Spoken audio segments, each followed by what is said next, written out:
അപ്പോൾ മക്കളെ എല്ലാവരും ചോറൊക്കെ ഉണ്ടോ? എല്ലാവർക്കും പനിയൊക്കെ ഉണ്ടോ? എനിക്ക് ഭയങ്കര പനിയാണ് കേട്ടോ. അതുകൊണ്ടേ ഇന്ന് നല്ല കഞ്ഞി കുടിക്കുക. നല്ലൊരു കുത്തരി കഞ്ഞിയാണ്, നല്ലപോലെ വെന്ത കഞ്ഞിയാണ്. നമ്മൾ പനിയൊക്കെ വരുമ്പോഴേ ഇങ്ങനെയുള്ള ഭക്ഷണങ്ങൾ കഴിക്കണം. പിന്നെ ഇത് മുതിര തോരനാണ് കേട്ടോ. തേങ്ങയൊക്കെ അരച്ച് വെളുത്തുള്ളിയൊക്കെ ചതച്ച് ചേർത്ത് പിന്നെ കുരുമുളകൊക്കെ ചേർത്ത് നല്ല ടേസ്റ്റായിട്ട് ഉണ്ടാക്കിയത്. അപ്പോൾ കഞ്ഞിക്ക് നമ്മൾ ഈ അസുഖമാണെങ്കിൽ നമ്മൾ പോഷകങ്ങളുള്ള ഭക്ഷണങ്ങൾ കഴിക്കണം.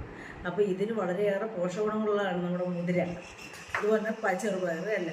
അപ്പോൾ ഇന്ന് ഞാൻ ഈ മുതിരയാണ് ഈ കഞ്ഞിക്ക് കഴിക്കുന്നത്. പിന്നെ രാവിലെ ഇഡ്ഡലിയുടെ സാമ്പാറുണ്ട്, ഇതും കൂടെ കുറച്ച് ഒഴുക്കില്ല കേട്ടോ. അപ്പോൾ നല്ല ടേസ്റ്റ് അങ്ങനെ കഞ്ഞി കുടിക്കാൻ. അപ്പം ഞാൻ കുറച്ച് കഞ്ഞി എടുക്കത്തുള്ളൂ കേട്ടോ. 1.5 തവി കഞ്ഞി എടുത്ത് പിന്നെ അവിടെ കുറച്ച് അച്ചാർ, നമ്മൾ മാങ്ങ അച്ചാറാണ്, അത് ഇതുവരെ തീർന്നിട്ടില്ല.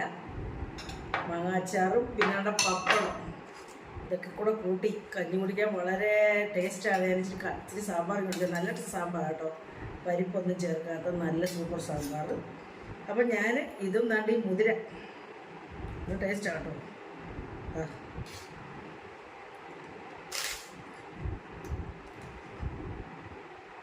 കൊള്ളാം കേട്ടോ.